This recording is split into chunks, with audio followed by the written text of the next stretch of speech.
ನಮಸ್ಕಾರ, ಕೆಸಿಎನ್ ವಾರ್ತೆಗಳಿಗೆ ಸ್ವಾಗತ. ಮೊದಲಿಗೆ ಮುಖ್ಯಾಂಶಗಳು. ಸ್ಥಳೀಯ ಸ್ವಯಂ ಆಡಳಿತ ಸಂಸ್ಥೆಗಳ ಕರಡು ವಾರ್ಡ್ ವಿಭಜನೆಗೆ ಸಂಬಂಧಿಸಿ ಲಭಿಸಿದ ದೂರು, ರಾಜ್ಯ ಡಿಲಿಮಿಟೇಷನ್ ಆಯೋಗದಿಂದ ವಿಚಾರಣೆ ಆರಂಭ.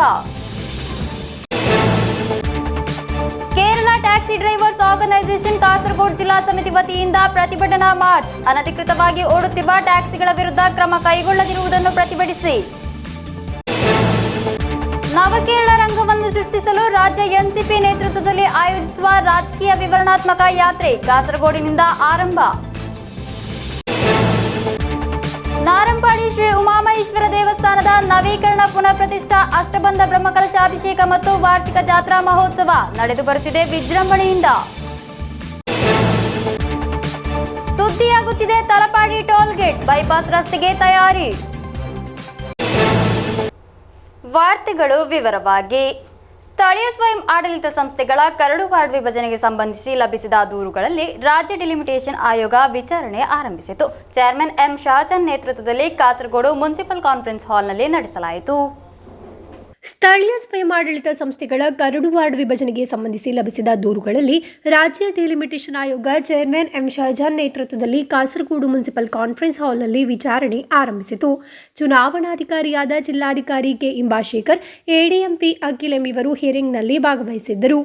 ಕರಡು ವಾರ್ಡ್ ನಿಯೋಜಕ ಮಂಡಲ ವಿಭಜನಾ ಸೂಚನೆಗಳ ಮೇರೆಗೆ ನಿಗದಿತ ಸಮಯದ ಮೊದಲು ಆಕ್ಷೇಪ ಅಭಿಪ್ರಾಯಗಳನ್ನು ಸಮರ್ಪಿಸಲು ಹಿಯರಿಂಗ್ಗೆ ತಲುಪಿರುವುದು. ಕಾಸರಗೋಡು, ಕಾರಡ್ಕ ಬ್ಲಾಕ್ಗಳ ಪಂಚಾಯತ್ಗಳು, ಕಾಸರಗೋಡು ಮುನ್ಸಿಪಾಲಿಟಿಯ 311 ಅರ್ಜಿಗಳನ್ನು ಬೆಳಗ್ಗೆ ಪರಿಗಣಿಸಲಾಗಿದೆ. ಕಾಂಜಿಂಗಾಡ್, ನೀಲೇಶ್ವರ ಬ್ಲಾಕ್ಗಳ ಗ್ರಾಮ ಪಂಚಾಯತ್ ಆದ ಪಡನ ಗ್ರಾಮ ಪಂಚಾಯತ್, ಕಾಂಜಿಂಗಾಡ್ ಮುನ್ಸಿಪಾಲಿಟಿಯ 298 ಅರ್ಜಿಗಳನ್ನು ಬೆಳಗ್ಗೆಯೂ, ಮಂಜೇಶ್ವರ, ಪರಪ್ಪ ಬ್ಲಾಕ್ಗಳ ಪಂಚಾಯತ್ಗಳು, ನೀಲೇಶ್ವರ ಮುನ್ಸಿಪಾಲಿಟಿ 245 ಅರ್ಜಿಗಳನ್ನು ಅಪರಾಹ್ನ 2 ಗಂಟೆಗೆ ಪರಿಗಣಿಸಲಾಗಿದೆ. News bureau, Kasaragod.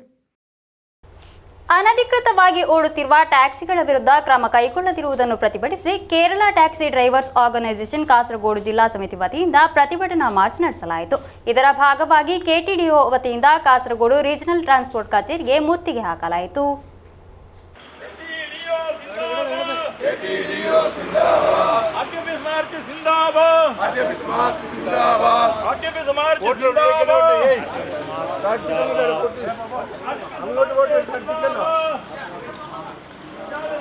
ಅನಧಿಕೃತವಾಗಿ ಓಡುತ್ತಿರುವ ಟ್ಯಾಕ್ಸಿಗಳ ವಿರುದ್ಧ ಕ್ರಮ ಕೈಗೊಳ್ಳದಿರುವುದನ್ನು ಪ್ರತಿಭಟಿಸಿ Kerala taxi drivers organisation Kasaragod ಜಿಲ್ಲಾ ಸಮಿತಿ ವತಿಯಿಂದ ಪ್ರತಿಭಟನಾ ಮಾರ್ಚ್ ನಡೆಸಲಾಯಿತು.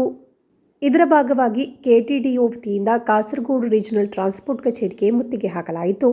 ರಾಜ್ಯ ಕೋಶಾಧಿಕಾರಿ ಸಜೀಶ್ ಗುರುವಾಯೂರು ಉದ್ಘಾಟಿಸಿ ಮಾತನಾಡಿದರು. ಜಿಲ್ಲಾಧ್ಯಕ್ಷ ಉಮೇಶ್ ಕಳ್ಳಾರ್ ಅಧ್ಯಕ್ಷತೆ ವಹಿಸಿದ್ದರು. ಶ್ರೀಧರ ನುದುಮ, ಕುಂಜಿರಾಮನ್ ಪಾಲಕ್ಕುನ್, ಜಿಲ್ಲಾ ರಕ್ಷಾಧಿಕಾರಿ ಬಶೀರ್ ವೆಳ್ಳರಿಕುಂಡ್, ರದೀಶ್ ಕರಿವೆಳ್ಳೂರು, ಶಿವರಾಜ್ ಪೋವಿಕಾನ ಎಂಬಿವರು ಮಾತನಾಡಿದರು. ಕೆಟಿಡಿಒ ಜಿಲ್ಲಾ ಕಾರ್ಯದರ್ಶಿ ಎಂಪಿ ವಿನೀಶ್ ಸ್ವಾಗತಿಸಿ ವಲಯ ಕೋಶಾಧಿಕಾರಿ ಶಶಿ ಪಾಣದೂರು ಧನ್ಯವಾದವಿತ್ತರು. News bureau, Kasaragod. ನವಕೇರಳ ರಂಗವನ್ನು ಸೃಷ್ಟಿಸಲು ರಾಜ್ಯ ಎನ್ಸಿಪಿ ನೇತೃತ್ವದಲ್ಲಿ ಆಯೋಜಿಸುವ ರಾಜಕೀಯ ವಿವರಣಾತ್ಮಕ ಯಾತ್ರೆ ಕಾಸರಗೋಡಿನಿಂದ ಆರಂಭವಾಯಿತು. ರಾಜ್ಯದ ಎಲ್ಲ ನಿಯೋಜಕ ಮಂಡಲಗಳಲ್ಲಿ ಸಂಚರಿಸಿ 17ರಂದು ತಿರುವನಂತಪುರದಲ್ಲಿ ಸಮಾಪನಗೊಳ್ಳಲಿದೆ. ನವಕೇರಳ ರಂಗವನ್ನು ಸೃಷ್ಟಿಸಲು ರಾಜ್ಯ ಎನ್ಸಿಪಿಯ ನೇತೃತ್ವದಲ್ಲಿ ಆಯೋಜಿಸುವ ರಾಜಕೀಯ ವಿವರಣಾತ್ಮಕ ಯಾತ್ರೆ ಕಾಸರಗೋಡಿನಿಂದ ಆರಂಭವಾಯಿತು. ಜಾಥಾ ಕ್ಯಾಪ್ಟನ್ ಅವರಿಗೆ ಪತಾಕೆ ಹಸ್ತಾಂತರಿಸುವ ಮೂಲಕ ಎನ್ಸಿಪಿ ಅಲ್ಪಸಂಖ್ಯಾತ ಇಲಾಖೆ ರಾಷ್ಟ್ರೀಯ ಉಪಾಧ್ಯಕ್ಷ ಕೆಎ ಜಬ್ಬಾರ್ ಉದ್ಘಾಟನೆಯನ್ನು ನೆರವೇರಿಸಿದರು. അഗ്രികൾച്ചർ ഡിപ്പാർട്ട്മെന്റ് കീഴിൽ തന്നെ 40ഓളം കോർപ്പറേഷൻ ചെയർമാൻമാരും വണ്ടികളും 11 പാർട്ടികളുടെ എല്ലാ മെമ്പർമാരും അടക്കം ഇന്ന് കേരളത്തിന് വലിയ സാമ്പത്തിക പരാതികളിൽ എത്തിപ്പെട്ടിരിക്കുമ്പോൾ പെൻഷൻ കൊടുക്കാൻ കഴിയുന്നില്ല, ശമ്പളം കൊടുക്കാൻ കഴിയുന്നില്ല, 1600 രൂപ സാമൂഹ്യക്ഷേമ പെൻഷൻ പോലും കൊടുക്കാൻ കഴിയാത്ത അവസ്ഥയിലേക്ക് നിൽക്കുന്ന ഈ കേരളത്തെ രക്ഷപ്പെടുത്തണമെങ്കിൽ ഇവിടെ സമ്പൂർണമായ ഒരു മാറ്റം അനിവാര്യമാണ്. ആ മാറ്റത്തിന് വേണ്ടിയാണ് എൻസിപി ഇവിടെ നവകേരള മുന്നണി സൃഷ്ടിക്കായി ഐക്യ കേരളം, ഐശ്വര്യ കേരളം എന്ന പേരിൽ ഇവിടെ ഈ ജാഥ തുടങ്ങി വെച്ചിരിക്കുന്നത്. ರಾಜಕೀಯ ವಿವರಣಾತ್ಮಕ ಯಾತ್ರೆಯ ಸಂಯೋಜಕ ಶಾಜಿ ತೆಂಗುಂಪಳ್ಳಿ ಅಧ್ಯಕ್ಷತೆ ವಹಿಸಿದ್ದರು. Kalla Ramamohandas, advocate Saifuddin, KK Shamsuddin, Parthasarathy master, Sabu Mathai, JV Prakash, Nadir Shah ಮುಂತಾದವರು ಮಾತನಾಡಿದರು.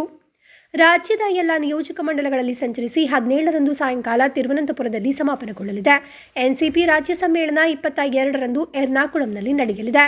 News bureau, Kasaragod. ನಾರಂಪಾಡಿ ಶ್ರೀ ಉಮಾಮಹೇಶ್ವರ ದೇವಸ್ಥಾನದ ನವೀಕರಣ ಪುನರ್ ಪ್ರತಿಷ್ಠಾ ಅಷ್ಟಬಂಧ ಬ್ರಹ್ಮಕಲಶಾಭಿಷೇಕ ಮತ್ತು ವಾರ್ಷಿಕ ಜಾತ್ರಾ ಮಹೋತ್ಸವ ವಿಜೃಂಭಣೆಯಿಂದ ನಡೆದು ಬರುತ್ತಿದೆ. ಹಲವಾರು ಮಂದಿ ಭಕ್ತರು ಆಗಮಿಸಿದ್ದರು. ನಾರಂಪಾಡಿ ಶ್ರೀ ಉಮಾಮಹೇಶ್ವರ ದೇವಸ್ಥಾನದ ನವೀಕರಣ ಪುನರ್ ಪ್ರತಿಷ್ಠಾ ಅಷ್ಟಬಂಧ ಬ್ರಹ್ಮಕಲಶಾಭಿಷೇಕ ಮತ್ತು ವಾರ್ಷಿಕ ಜಾತ್ರಾ ಮಹೋತ್ಸವ ದೇಲಂಪಾಡಿ ಗಣೇಶ ತಂತ್ರಿಯವರ ನೇತೃತ್ವದಲ್ಲಿ ವಿಜೃಂಭಣೆಯಿಂದ ನಡೆದು ಬರುತ್ತಿದೆ. ಸೋಮವಾರ ಶ್ರೀ ದೇವರಿಗೆ ಸಹಸ್ರ ಬ್ರಹ್ಮಕಲಶಾಭಿಷೇಕ ಜರುಗಿತು.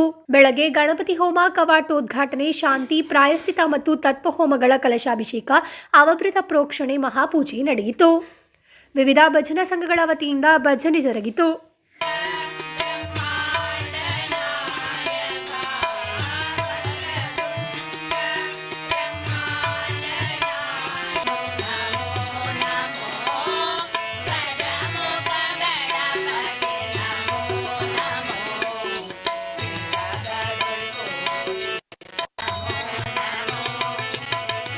ಅಪರಾಹ್ನ ಧಾರ್ಮಿಕ ಸಭೆ ನಡೆಯಿತು. ಕೊಂಡೇವೂರು ಮಠದ ಪೀಠಾಧಿಪತಿಗಳಾದ ಯೋಗಾನಂದ ಸರಸ್ವತಿ ಸ್ವಾಮೀಜಿಯವರು ಆಶೀರ್ವಚನ ನೀಡಿದರು. ಹಲವಾರು ಮಂದಿ ಭಕ್ತರು ಆಗಮಿಸಿದ್ದರು. News bureau, Kasaragod. Talapady toll gate ಇದೀಗ ಭಾರಿ ಸುದ್ದಿಯಾಗುತ್ತಿದೆ. ನ್ಯಾಯ ದೊರಕಿಸಿಕೊಡುವಂತೆ ಮಂಜೇಶ್ವರ ಜನತೆ ಹಲವು ಬಾರಿ ಮನವಿ ಸಲ್ಲಿಸಿದ್ದರೂ, ಪ್ರತಿಭಟನೆ ನಡೆಸಿದ್ದರೂ ಟೋಲ್ ಬೂತ್ ನಿರ್ವಾಹಕರ ನಡುವೆ ಘರ್ಷಣೆ ಸಂಭವಿಸುತ್ತಿದೆ. ಕರ್ನಾಟಕ ಹೆಜಮಾಡಿ ಟೋಲ್ ಪ್ಲಾಜಾ ಸುದ್ದಿಯಾದ ಬಳಿಕ ಇದೀಗ ತಲಪಾಡಿ ಟೋಲ್ ಗೇಟ್ ಸುದ್ದಿಯಾಗುತ್ತಿದೆ. ಈ ಇಬ್ಬಗೆಯ ನೀತಿಯ ವಿರುದ್ಧ ನ್ಯಾಯ ದೊರಕಿಸಿಕೊಡುವಂತೆ ಜಿಲ್ಲೆಯ ಮಂಜೇಶ್ವರದ ಜನತೆ ಹಲವು ಬಾರಿ ಮನವಿಯನ್ನು ಸಲ್ಲಿಸಿ ಹಲವು ಪ್ರತಿಭಟನೆಗಳನ್ನು ನಡೆಸಿದ್ದರೂ ಟೋಲ್ ಬೂತ್ ನಿರ್ವಾಹಕರ ನಡುವೆ ಆಗಾಗ ಘರ್ಷಣೆಗಳು ಸಂಭವಿಸುತ್ತಿದೆ.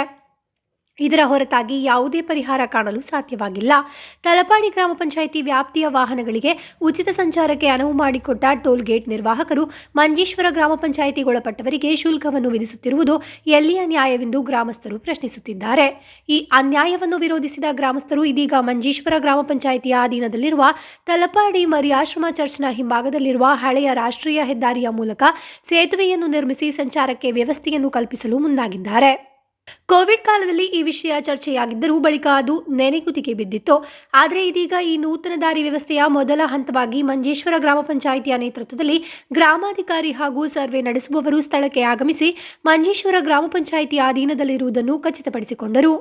ತೋಡು ಕಳೆದು 40 ಮೀಟರ್ ಜಾಗ ಪಂಚಾಯಿತಿಯ ವ್ಯಾಪ್ತಿಯಲ್ಲಿದೆ ಎಂಬುದು ಗ್ರಾಮಾಧಿಕಾರಿಯ ಪ್ರಾಥಮಿಕ ಮಾಹಿತಿಯಾಗಿದೆ. ಇದರ ಮುಂದುವರೆದ ಭಾಗವಾಗಿ ಸೇತುವೆ ನಿರ್ಮಿಸಲು ಬೇಕಾಗುವ ಫಂಡ್ ವ್ಯವಸ್ಥೆ ಮಾಡಿ ಮಂಜೇಶ್ವರ ಗ್ರಾಮದ ಜನತೆಗೆ ಮುಂದಿನ ವರ್ಷದಲ್ಲಿ ಟೋಲ್ಗೇಟ್ ಬೈಪಾಸ್ ರಸ್ತೆ ನಿರ್ಮಿಸಲಾಗುತ್ತದೆ ಎಂದು ಮಂಜೇಶ್ವರ ಗ್ರಾಮ ಪಂಚಾಯಿತಿ ಅಧ್ಯಕ್ಷೆ ಜೀನ್ ಲವಿನೋ ಮೊಂತೇರೋ ಸುದ್ದಿಗಾರರಿಗೆ ತಿಳಿಸಿದ್ದಾರೆ. ತಲಪಾಡಿಯಲ್ಲಿ 1ನೇ ವಾರ್ಡಿನಲ್ಲಿ ಹೊಳೆ ಇದೆ. ಆ ಹೊಳೆಗೆ ಸಂಕವನ್ನು ಕಟ್ಟಿ ಮಂಜೇಶ್ವರ ಮುಖಾಂತರ ಉಳ್ಳಾಲ ಕರ್ನಾಟಕಕ್ಕೆ ಪಾಸ್ ಆಗಲಿಕ್ಕೆ ಒಂದು ಸಂಕವನ್ನು ಕಟ್ಟಿ ನಮಗೆ ದಾರಿ ಮಾಡಿಕೊಡಬೇಕು, ಸಾರ್ವಜನಿಕರಿಗೆ ಸಂಚಾರಕ್ಕೆ ಅನುಕೂಲವಾಗುವ ರೀತಿಯಲ್ಲಿ ಅಂತೇಳಿ ನಾವು ಇಲ್ಲೆಲ್ಲ ಎಲ್ಲ ನಮ್ಮ ಟೋಲ್ ಕಮಿಟಿ ಸದಸ್ಯರು ಹಾಗೆ ವಾರ್ಡ್ ಮೆಂಬರು ಮತ್ತು ವಿಲೇಜ್ ಆಫೀಸರನ್ನು ಕರ್ಕೊಂಡು ಬಂದು ನಾವು ಸರ್ವೆ ಮಾಡಿಸಿದಂಥದ್ದು. ಇದು ಒಂದು ಒಳ್ಳೆಯ ಉದ್ದೇಶದಿಂದ ಮಾಡಿಸಿದೆ. ಯಾಕಂತ ಹೇಳಿದರೆ ದಿನನಿತ್ಯ ಹೋಗುವಂಥ ನಮ್ಮ ಸಂಚಾರಿ ಮಾಡುವವರು ಟೋಲ್ನಲ್ಲಿ ಟೋಲ್ ಕಟ್ಟಿ ಹೋಗಬೇಕಾಗತ್ತೆ.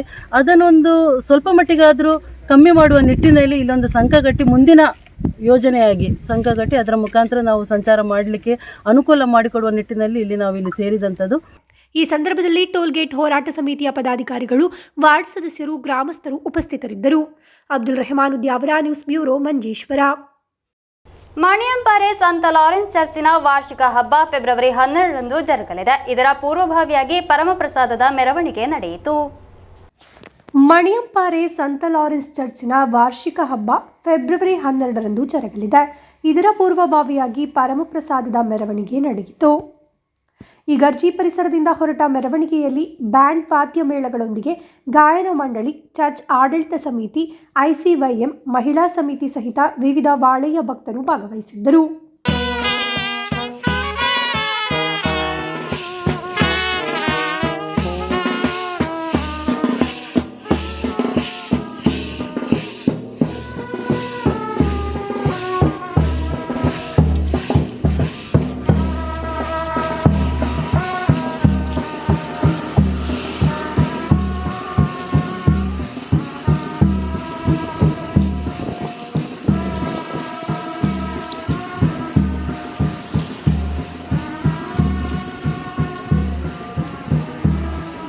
ಮಂಗಳೂರಿನ ರೆವರೆಂಡ್ ಫಾದರ್ ಪ್ರವೀಣ್ ಜಾಯ್ ಸಲ್ದಾನ ದಿವ್ಯ ಬಲಿಪೂಜೆ ನೆರವೇರಿಸಿದರು. ಫೆಬ್ರವರಿ 12ರಂದು ಬೆಳಗ್ಗೆ ವಾರ್ಷಿಕ ಹಬ್ಬದ ಸಾಂಭ್ರಮಿಕ ಬಲಿಪೂಜೆ ಜರಗಲಿದೆ ಎಂದು ಚರ್ಚ್ನ ಧರ್ಮಗುರುಗಳಾದ ನೆಲ್ಸನ್ ಡಿ ಅಲ್ಮೇಡಾ ತಿಳಿಸಿದ್ದಾರೆ. News bureau, Kasaragod. ಕಾಸರಗೋಡು ಮಂಗಳೂರು ರೂಟಿನಲ್ಲಿ ಸರ್ವಿಸ್ ರಸ್ತೆಗಳನ್ನು ಉಪೇಕ್ಷಿಸಿ ರಾಷ್ಟ್ರೀಯ ಹೆದ್ದಾರಿಯಲ್ಲಿ ಸಂಚಾರ ನಡೆಸುತ್ತಿರುವ ಕೆಎಸ್ಆರ್ಟಿಸಿ ಬಸ್ಸುಗಳು ಪ್ರಯಾಣಿಕರನ್ನು ಸಂಕಷ್ಟಕ್ಕೀಡು ಮಾಡುತ್ತಿರುವ ಬಗ್ಗೆ ವ್ಯಾಪಕ ಆರೋಪ ಕೇಳಿಬರುತ್ತಿದೆ. ಕಾಸರಗೋಡು ಮಂಗಳೂರು ರೂಟ್ನಲ್ಲಿ ಕೆಎಸ್ಆರ್ಟಿಸಿ ಬಸ್ಗಳು ಸರ್ವಿಸ್ ರಸ್ತೆಗಳನ್ನು ಉಪೇಕ್ಷಿಸಿ ರಾಷ್ಟ್ರೀಯ ಹೆದ್ದಾರಿಯಲ್ಲೇ ಸಂಚಾರ ನಡೆಸುತ್ತಿರುವುದು ಪ್ರಯಾಣಿಕರನ್ನು ಸಂಕಷ್ಟಕ್ಕೀಡು ಮಾಡುತ್ತಿರುವ ಬಗ್ಗೆ ವ್ಯಾಪಕ ಆರೋಪ ಕೇಳಿಬರುತ್ತಿದೆ. ರಾತ್ರಿ 7 ಗಂಟೆಯ ನಂತರ ಈ ರೂಟ್ನಲ್ಲಿ ಸಂಚಾರ ನಡೆಸುತ್ತಿರುವ ಬಸ್ಗಳು ಸರ್ವಿಸ್ ರಸ್ತೆಗಿಳಿಯದೆ ರಾಷ್ಟ್ರೀಯ ಹೆದ್ದಾರಿಯಲ್ಲೇ ಪ್ರಯಾಣಿಕರನ್ನು ಇಳಿಸಿ ಹೋಗುತ್ತಿರುವ ಬಗ್ಗೆ ವ್ಯಾಪಕ ದೂರುಗಳು ಕೇಳಿಬರುತ್ತಿದೆ. ಇದರಿಂದ ವಯಸ್ಕರು, ಗರ್ಭಿಣಿಯರು ಸೇರಿದಂತೆ ನೂರಾರು ಪ್ರಯಾಣಿಕರು ಕಿಲೋಮೀಟರ್ಗಳ ತನಕ ನಡೆದುಕೊಂಡೇ ಸಾಗಬೇಕಾದ ದುಸ್ಥಿತಿ ಎದುರಾಗುತ್ತಿದೆ. ಈ ಬಗ್ಗೆ ಈಗಾಗಲೇ ಹಲವು ದೂರುಗಳನ್ನು ಅಧಿಕಾರಸ್ಥರಿಗೆ ನೀಡಿದ್ದರೂ ಯಾವುದೇ ಪ್ರತಿಕ್ರಿಯೆ ಇಲ್ಲವೆನ್ನಲಾಗಿದೆ. ಹಲವು ಬಾರಿ ರಸ್ತೆ ಮಧ್ಯಗಳಲ್ಲಿ ಬಸ್ನಿಂದ ಇಳಿಸಲಾಗುತ್ತಿರುವ ಪ್ರಯಾಣಿಕರು ಬೇರೆ ವಾಹನಗಳನ್ನು ಆಶ್ರಯಿಸಬೇಕಾದ ಪರಿಸ್ಥಿತಿಯೂ ಎದುರಾಗುತ್ತಿದೆ. ಹಗಲು ವೇಳೆ ಕೂಡ ಹಲವು ಕೆಎಸ್ಆರ್ಟಿಸಿ ಬಸ್ಗಳು ಹಳೆಯ ಬಸ್ ನಿಲ್ದಾಣ, ಹೊಸ ಬಸ್ ನಿಲ್ದಾಣಗಳಿಗೆ ಸಾಗದೆ ಕರಂದಕಾಡ ದಾರಿ ಮೂಲಕ ಬಸ್ ನಿಲ್ದಾಣಗಳನ್ನು ತಲುಪುತ್ತಿದ್ದಾರೆಂಬ ಆರೋಪ ಕೂಡ ಕೇಳಿಬಂದಿದೆ. ಹೊಸ ಬಸ್ ನಿಲ್ದಾಣ, ತಾಲೂಕು ಆಸ್ಪತ್ರೆ, ಚಂದ್ರಗಿರಿ ಜಂಕ್ಷನ್ ಎಂಬೆಡೆಗಳಿಗೂ, ಕೆಲಸದ ಸ್ಥಳಗಳಿಗೂ, ವಿವಿಧ ವಿದ್ಯಾಭ್ಯಾಸ ಕೇಂದ್ರಗಳಿಗೂ ತಲುಪುವವರು ಅಲೆದಾಡಬೇಕಾದ ಪರಿಸ್ಥಿತಿ ಎದುರಾಗಿದೆ. ಕೆಎಸ್ಆರ್ಟಿಸಿ ಬಸ್ಗಳು ಸರ್ವಿಸ್ ರಸ್ತೆಯಿಂದ ಸಾಗುತ್ತಿದೆಯೇ ಎಂಬುದನ್ನು ಸಂಬಂಧಪಟ್ಟವರು ಖಚಿತಗೊಳಿಸಿ ಕ್ರಮ ಕೈಗೊಳ್ಳಬೇಕೆಂದು ಪ್ರಯಾಣಿಕರು ಹಾಗೂ ಸಾರ್ವಜನಿಕರು ಆಗ್ರಹಿಸಿದ್ದಾರೆ. Abdul Rehman Udyavara, news bureau, Manjeshwar. ಕೇರಳ ರಾಜ್ಯ ಕನ್ನಡ ಚುಟುಕು ಸಾಹಿತ್ಯ ಪರಿಷತ್ತಿನ ಕಾಸರಗೋಡು ಜಿಲ್ಲಾ ಘಟಕದ ಆಶ್ರಯದಲ್ಲಿ ದಿವಂಗತ ಬಿ ಕೃಷ್ಣ ಪೈ ಅವರ ಸ್ಮರಣಾಂಜಲಿ ಕಾರ್ಯಕ್ರಮ ನಡೆಸಲಾಯಿತು. ಬದಿಯಡ್ಕ ಗಣೇಶ್ ಪೈ ಅವರ ನಿವಾಸದಲ್ಲಿ ಕಾರ್ಯಕ್ರಮ ಹಮ್ಮಿಕೊಳ್ಳಲಾಗಿತ್ತು. ಕಾಸರಗೋಡು ಜಿಲ್ಲೆಯ ಬದಿಯಡ್ಕವನ್ನು ಸಾಂಸ್ಕೃತಿಕ ನಗರಿಯಾಗಿ ರೂಪಿಸಿದವರಲ್ಲಿ ಬಿ ಕೃಷ್ಣ ಪೈಗಳು ಪ್ರಮುಖರು. ಅವರು ವಿನೂತನ ಶೈಲಿಯಲ್ಲಿ ಕಾರ್ಯಕ್ರಮ ಸಂಯೋಜಿಸುವಲ್ಲಿ ನಿಸ್ಸೀಮರು ಎಂದು ನಿವೃತ್ತ ಪ್ರಾಂಶುಪಾಲ ಡಾಕ್ಟರ್ ಬೇಸಿ ಗೋಪಾಲಕೃಷ್ಣ ಭಟ್ ಹೇಳಿದರು. ಭಾನುವಾರ ಬದಿಯಡ್ಕದ ಗಣೇಶ ಪೈ ಅವರ ಮನೆಯಲ್ಲಿ ಕೇರಳ ರಾಜ್ಯ ಕನ್ನಡ ಚುಟುಕು ಸಾಹಿತ್ಯ ಪರಿಷತ್ನ ಕಾಸರಗೋಡು ಜಿಲ್ಲಾ ಘಟಕದ ಆಶ್ರಯದಲ್ಲಿ ನಡೆದ ದಿವಂಗತ ಬಿ ಕೃಷ್ಣ ಪೈ ಅವರ ಸ್ಮರಣಾಂಜಲಿ ಕಾರ್ಯಕ್ರಮದಲ್ಲಿ ಸಂಸ್ಮರಣಾ ಭಾಷಣ ಮಾಡಿ ಅವರು ಮಾತನಾಡಿದರು. ನಿವೃತ್ತ ಪ್ರಾಧ್ಯಾಪಕ ಪ್ರೊಫೆಸರ್ ಎ ಶ್ರೀನಾಥ್ ಕಾಸರಗೋಡು ಅಧ್ಯಕ್ಷತೆ ವಹಿಸಿದ್ದರು. ನಿವೃತ್ತ ಉಪಜಿಲ್ಲಾಧಿಕಾರಿ ಶಶಿಧರ ಶೆಟ್ಟಿ ಮುಖ್ಯ ಅತಿಥಿಯಾಗಿದ್ದರು. ಖ್ಯಾತ ವೈದ್ಯ ಡಾಕ್ಟರ್ ಶ್ರೀನಿಧಿ ಸರಳಾಯ, ಪರಿಷತ್ತಿನ ಕೇಂದ್ರ ಸಮಿತಿಯ ಸ್ಥಾಪಕ ಸಂಚಾಲಕ ಡಾಕ್ಟರ್ ಕೆ ವಾಮನರಾವ್ ಬೇಕಲ್ ಮಾತನಾಡಿದರು. ಈ ಸಂದರ್ಭದಲ್ಲಿ ಬಿ ಕೃಷ್ಣ ಪೈಗಳ ಭಾವಚಿತ್ರಕ್ಕೆ ಕುಟುಂಬ ಸದಸ್ಯರು ಹಾಗೂ ಅಭಿಮಾನಿಗಳಿಂದ ಪುಷ್ಪಾರ್ಚನೆ ಸಲ್ಲಿಸಲಾಯಿತು. ಕೃಷ್ಣ ಪೈಗಳ ಪುತ್ರ ಗಣೇಶ್ ಪೈ ದಂಪತಿಯನ್ನು ಅಭಿನಂದಿಸಲಾಯಿತು. ನಂತರ ಪತ್ರಕರ್ತ, ಸಾಹಿತಿ ವಿರಾಜ್ ಅಡೂರು ಅವರ ಅಧ್ಯಕ್ಷತೆಯಲ್ಲಿ ಚುಟುಕು ಕವಿಗೋಷ್ಠಿ ನಡೆಯಿತು. ಸುಮಾರು 13 ಮಂದಿ ಕವಿಗಳು ಚುಟುಕು ವಾಚನ ಮಾಡಿದರು. ಮಿರಿ ಮಿರಿ ಮೀಗುತ್ತಾವೆ, ಇಕ್ಕೋದಿಲ್ಲ ಎಲೆ, ಮಿರಿ ಮಿರಿ ಮೀಗುತ್ತಾವೆ, ದಿಟ್ಟಿಸುತ್ತ ಇಡೀ ಸೃಷ್ಟಿ ಜಾಲ, ದಿಟ್ಟಿಸುತ್ತ ಇಡೀ ಸೃಷ್ಟಿ ಜಾಲ, ಜಿಪುಣ ಅಂದ್ರೆ ಜಿಪುಣ ಈ ಕಾಲ, ಜಿಪುಣ ಅಂದ್ರೆ ಜಿಪುಣ ಈ ಕಾಲ, ಬನ್ನಿ ಮಾಕದರು ಇವನಿಗೆ ಸೂರ್ಯ ಚಂದ್ರ, ಬನ್ನಿ ಮಾಕದರು ಇವನಿಗೆ ಸೂರ್ಯ ಚಂದ್ರ, ಬೇರೆ ಗ್ರಹ ತಾರೆ ಅವರು ಕುಣಿತಾರೆ, ಬೇರೆ ಗ್ರಹ ತಾರೆ ಅವರು ಕುಣಿತಾರೆ, ಹಿನ್ನೆಲೆಗುಂಟು ವಿಶ್ವದ ವಾದ್ಯ ಮೇಳ, ಹಿನ್ನೆಲೆಗುಂಟು ವಿಶ್ವದ ವಾದ್ಯ ಮೇಳ, ಗುರಿ ನೂರು ಕೇರಿ ಗೊತ್ತು ಗುರಿ ಒಂದು ತಿಳಿಯದೆ, ಹೇಗೆ ನಿನ್ನ ಹೇಗೆ ನಿನ್ನ ಹೇಗೆ ನಿನ್ನ ಹುಡುಕಲಿ ವಿಳಾಸ ಇಲ್ಲದೆ. ಲಕ್ಷ್ಮೀ ಜಿ ಪೈ, ಬಿ ಉನ್ನತಿ ಪೈ ಹಾಗೂ ತೇಜಸ್ ಪೈ ಅವರಿಂದ ಗೀತ ಗಾಯನ ನಡೆಯಿತು. ಕನ್ನಡ ಭವನ ಕಾರ್ಯದರ್ಶಿ ವಸಂತ್ ಕೆರೆಮನೆ ಉಪಸ್ಥಿತರಿದ್ದರು. ಬಿ ಉನ್ನತಿ ಪೈ ಪ್ರಾರ್ಥನೆ ಹಾಡಿದರು. ಗಣೇಶ್ ಪೈ ಸ್ವಾಗತಿಸಿ ಶಾರದಾ ಮೊಳೆಯಾರ್ ಎಡನೀರು ಧನ್ಯವಾದವಿತ್ತರು. ಪ್ರೊಫೆಸರ್ ಲತಾ ಪ್ರಕಾಶ್ ರಾವ್ ನಿರೂಪಿಸಿದರು. News bureau, Kasaragod. ಏಕತೆ ಹಾಗೂ ಒಗ್ಗಟ್ಟಿನ ಸಂದೇಶವನ್ನು ಪಸರಿಸಿ ಕುಂಬಳಕಾಯಿ ಕೃಷಿಯೊಂದಿಗೆ ತೆಕ್ಕೆ ಮಾಣಿಯಡ್ ಅನಶ್ವರ ರೀಡಿಂಗ್ ರೂಮ್ ಹಾಗೂ ಲೈಬ್ರರಿ ವನಿತಾ ವೇದಿ 30 ಸೆಂಟ್ಸ್ ಜಾಗದಲ್ಲಾಗಿದೆ. ಗ್ರಂಥಾಲಯ ಕಾರ್ಯಕರ್ತರು ಹಾಗೂ ಮಹಿಳಾ ವೇದಿ ಕಾರ್ಯಕರ್ತರು ಕುಂಬಳಕಾಯಿ ಬೀಜ ನೆಟ್ಟಿರುವುದು. ತೆಕ್ಕೆ ಮಾಣಿಯಾಟ್ ಅನಶ್ವರ ರೀಡಿಂಗ್ ರೂಮ್ ಹಾಗೂ ಲೈಬ್ರರಿ ವನಿತಾ ವೇದಿಯ ಆಶ್ರಯದಲ್ಲಿ ಈ ವರ್ಷ ಕುಂಬಳಕಾಯಿ ಕೃಷಿ ಆರಂಭಿಸಿದರು. ಸರಿಸುಮಾರು 30 ಸೆಂಟ್ಸ್ ಜಾಗದಲ್ಲಾಗಿದೆ. ಗ್ರಂಥಾಲಯ ಕಾರ್ಯಕರ್ತರು, ಮಹಿಳಾ ವೇದಿ ಕಾರ್ಯಕರ್ತರು ಕುಂಬಳಕಾಯಿ ಕೃಷಿ ಮಾಡಿರುವುದು. ಪಿಲಿಕೋಡ್ ಕೃಷಿ ಸಂಶೋಧನಾ ಕೇಂದ್ರದಿಂದ ಖರೀದಿಸಿದ ಬೀಜಗಳನ್ನಾಗಿದೆ ನೆಟ್ಟಿರುವುದು. ತೆಕ್ಕೆ ಮಾಣಿಯಾಟ್ನ ಹಿರಿಯ ಕೃಷಿಕರಾದ ವಿ ಜಾನಕಿ, ಕೆ ಜಾನಕಿ ಎಂಬಿವರಾಗಿದ್ದಾರೆ ಬಿತ್ತು ನೆಟ್ಟು ಉದ್ಘಾಟನೆ ಮಾಡಿರುವುದು. ಕಳೆದ ವರ್ಷ ಅಂದಾಜು 7 ಕ್ವಿಂಟಲ್ ಕುಂಬಳಕಾಯಿಯನ್ನಾಗಿದೆ ಕೊಯ್ಲು ಮಾಡಿರುವುದು. ಮುಳ್ಳು ಸೌತೆ ಕೃಷಿ ಮಾಡಿ ಯಶಸ್ವಿಯಾಗಲು ಗ್ರಂಥಾಲಯದ ಮಹಿಳಾ ವೇದಿಕೆ ಸಾಧ್ಯವಾಗಿದೆ. PV Saritha, K Chandramathi, PV Sheena, V Balachandran, PV Unnirajan, PP Dileep, PV Sureshan, M Narayanan ಎಂಬಿವರು ನೇತೃತ್ವ ವಹಿಸಿದ್ದರು. News bureau, Kasaragod. Kunjathur peace creative ಶಾಲೆಯಲ್ಲಿ ಗುರುವಾರ ಹಾಗೂ ಶುಕ್ರವಾರದಂದು ವಿನೂತನ ಶೈಲಿಯಲ್ಲಿ ವಿದ್ಯಾರ್ಥಿಗಳಿಂದ ವಿಜ್ಞಾನ ಹಾಗೂ ಆಹಾರ ಮೇಳವನ್ನು ಆಯೋಜಿಸಲು ತೀರ್ಮಾನಿಸಲಾಗಿದೆ. ಶಾಲಾ ಪ್ರಾಂಶುಪಾಲರಾದ ಅಬ್ದುಲ್ ಖಾದರ್ ಸುದ್ದಿಗೋಷ್ಠಿಯಲ್ಲಿ ತಿಳಿಸಿದರು. ಕುಂಜತೂರು ಪೀಸ್ ಕ್ರಿಯೇಟಿವ್ ಶಾಲೆಯಲ್ಲಿ ಗುರುವಾರ ಹಾಗೂ ಶುಕ್ರವಾರದಂದು ವಿನೂತನ ಶೈಲಿಯಲ್ಲಿ ವಿದ್ಯಾರ್ಥಿಗಳಿಂದ ವಿಜ್ಞಾನ ಹಾಗೂ ಆಹಾರ ಮೇಳವನ್ನು ಆಯೋಜಿಸಲು ತೀರ್ಮಾನಿಸಿರುವುದಾಗಿ ಶಾಲಾ ಪ್ರಾಂಶುಪಾಲರಾದ ಅಬ್ದುಲ್ ಖಾದರ್ ಅವರು ಶಾಲಾ ಆವರಣದೊಳಗೆ ಕರೆದ ಸುದ್ದಿಗೋಷ್ಠಿಯಲ್ಲಿ ತಿಳಿಸಿದರು. 2 ದಿನಗಳಲ್ಲಾಗಿ ನಡೆಯಲಿರುವ ವಿಜ್ಞಾನ ಹಾಗೂ ಆಹಾರ ಮೇಳದಲ್ಲಿ ವಿದ್ಯಾರ್ಥಿಗಳು ಹಾಗೂ ಶಿಕ್ಷಕರು ಗಮನಾರ್ಹ ಅಭಿರುಚಿಯನ್ನು ಪ್ರದರ್ಶಿಸಲಿದ್ದಾರೆ. ಈ ವೈಶಿಷ್ಟ್ಯಪೂರ್ಣ ಮೇಳವು ವಿವಿಧ ವಿಭಾಗಗಳನ್ನು ಒಳಗೊಂಡಿರುತ್ತದೆ. ವಿಜ್ಞಾನ ವಿಭಾಗದಲ್ಲಿ ವಿದ್ಯಾರ್ಥಿಗಳು ತಮ್ಮ ವೈಜ್ಞಾನಿಕ ಪರೀಕ್ಷೆಗಳ ಬಗ್ಗೆ ಪ್ರದರ್ಶನ ನೀಡಲಿದ್ದಾರೆ. ಅನೇಕ ವಿಜ್ಞಾನ ನಿಯಮಗಳು ಮತ್ತು ಕಂಡುಹಿಡಿತಗಳನ್ನು ತಲುಪುವ ಪ್ರಯತ್ನಗಳನ್ನು ವಿವರಿಸಲಿದ್ದಾರೆ.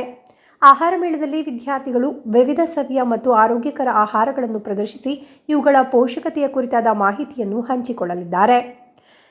ಗಣಿತ, ಸಾಮಾಜಿಕ ಅಧ್ಯಯನ, ಮಾಹಿತಿ ತಂತ್ರಜ್ಞಾನ, ಕ್ರೀಡಾ ಚಟುವಟಿಕೆ, ಆರೋಗ್ಯ, ಇಸ್ಲಾಮಿಕ್ ಅಧ್ಯಯನ, ಸಾಹಿತ್ಯ ಮತ್ತು ಧಾರ್ಮಿಕ ಪೈಪೋಟಿಗಳಂತಹ ವಿವಿಧ ವಿಭಾಗಗಳ ಪ್ರದರ್ಶನಗಳು ನಡೆಯಲಿವೆ. ಈ ಮೂಲಕ ವಿದ್ಯಾರ್ಥಿಗಳು ತಮ್ಮ ಪ್ರತಿಭೆಯನ್ನು ಹಾಗೂ ಇತರ ದಕ್ಷಿಣ ಕನ್ನಡ ಪದವೀಧರರಿಗೆ ಹೊಸದಾಗಿ ಪರಿಚಯಿಸಲಿದ್ದಾರೆ. ಗುರುವಾರದಂದು ಮಹಿಳೆಯರಿಗೂ ಶುಕ್ರವಾರದಂದು ಪುರುಷರಿಗೂ ಸಂದರ್ಶನಕ್ಕೆ ಅವಕಾಶ ಕಲ್ಪಿಸಲಾಗಿದೆ. ಫೆಬ್ರವರಿ 22ರಂದು ಅಂಗಸಂಸ್ಥೆಯಾದ ಹೊಸಂಗಡಿ ಪೀಸ್ ಕ್ರಿಯೇಟಿವ್ ಶಾಲೆಯಲ್ಲೂ ವಿಜ್ಞಾನ ಹಾಗೂ ಆಹಾರ ಮೇಳ ಜರುಗಲಿದೆ. ಜಿಲ್ಲೆಯಲ್ಲೇ ಗಮನ ಸೆಳೆಯುವಂತಹ ರೀತಿಯ ಪ್ರದರ್ಶನಕ್ಕೆ ವಿದ್ಯಾರ್ಥಿಗಳು, ಅಧ್ಯಾಪಕರು ಸನ್ನದ್ಧರಾಗಿರುವುದಾಗಿ ಸಂಬಂಧಪಟ್ಟವರು ತಿಳಿಸಿದ್ದಾರೆ. One area we are engaged with various exhibits of different classes students, and another area we are conducting cultural activities, and another area food court is there. That is one new thing. The students, they are getting good experience in the field of business management. The subjects like science, maths, IT, social, heritage, Arabic, Islamic studies, health and fitness, sports, under various clubs, they work together. Here all the students and teachers, they have been working day and night for the final preparation. ಸುದ್ದಿಗೋಷ್ಠಿಯಲ್ಲಿ ಶಾಲಾ ಪ್ರಾಂಶುಪಾಲ ಅಬ್ದುಲ್ ಖಾದರ್, ಕೋಆರ್ಡಿನೇಟರ್ಗಳಾದ ಜುನೈದಾ ಹಾಗೂ ಪರವೀಣ್ ಉಪಸ್ಥಿತರಿದ್ದರು. Abdul Rehman Udyavara, news bureau, Manjeshwar. ಕೊನೆಯಲ್ಲಿ ಮತ್ತೊಮ್ಮೆ ಮುಖ್ಯಾಂಶಗಳು. ಸ್ಥಳೀಯ ಸ್ವಯಂ ಆಡಳಿತ ಸಂಸ್ಥೆಗಳ ಕರಡು ವಾರ್ಡ್ ವಿಭಜನೆಗೆ ಸಂಬಂಧಿಸಿ ಲಭಿಸಿದ ದೂರು, ರಾಜ್ಯ ಡಿಲಿಮಿಟೇಷನ್ ಆಯೋಗದಿಂದ ವಿಚಾರಣೆ ಆರಂಭ. Kerala taxi drivers organisation Kasaragod ಜಿಲ್ಲಾ ಸಮಿತಿ ವತಿಯಿಂದ ಪ್ರತಿಭಟನಾ ಮಾರ್ಚ್, ಅನಧಿಕೃತವಾಗಿ ಓಡುತ್ತಿರುವ ಟ್ಯಾಕ್ಸಿಗಳ ವಿರುದ್ಧ ಕ್ರಮ ಕೈಗೊಳ್ಳದಿರುವುದನ್ನು ಪ್ರತಿಭಟಿಸಿ. ನವಕೇರಳ ರಂಗವನ್ನು ಸೃಷ್ಟಿಸಲು ರಾಜ್ಯ ಎನ್ಸಿಪಿ ನೇತೃತ್ವದಲ್ಲಿ ಆಯೋಜಿಸುವ ರಾಜಕೀಯ ವಿವರಣಾತ್ಮಕ ಯಾತ್ರೆ ಕಾಸರಗೋಡಿನಿಂದ ಆರಂಭ. ನಾರಂಪಾಡಿ ಶ್ರೀ ಉಮಾಮಹೇಶ್ವರ ದೇವಸ್ಥಾನದ ನವೀಕರಣ ಪುನಃ ಪ್ರತಿಷ್ಠಾ ಅಷ್ಟಬಂಧ ಬ್ರಹ್ಮಕಲಶಾಭಿಷೇಕ ಮತ್ತು ವಾರ್ಷಿಕ ಜಾತ್ರಾ ಮಹೋತ್ಸವ ನಡೆದು ಬರುತ್ತಿದೆ ವಿಜೃಂಭಣೆಯಿಂದ. ಸುದ್ದಿಯಾಗುತ್ತಿದೆ ತಲಪಾಡಿ ಟೋಲ್ಗೇಟ್ ಬೈಪಾಸ್ ರಸ್ತೆಗೆ ತಯಾರಿ. ಇಂದಿನ ವಾರ್ತಾ ಸಂಚಿಕೆಗೆ ಮುಕ್ತಾಯವಾಯಿತು. ಮುಂದಿನ ವಾರ್ತಾ ಸಂಚಿಕೆಗೆ ಭೇಟಿಯಾಗೋಣ. ವಂದನೆಗಳು.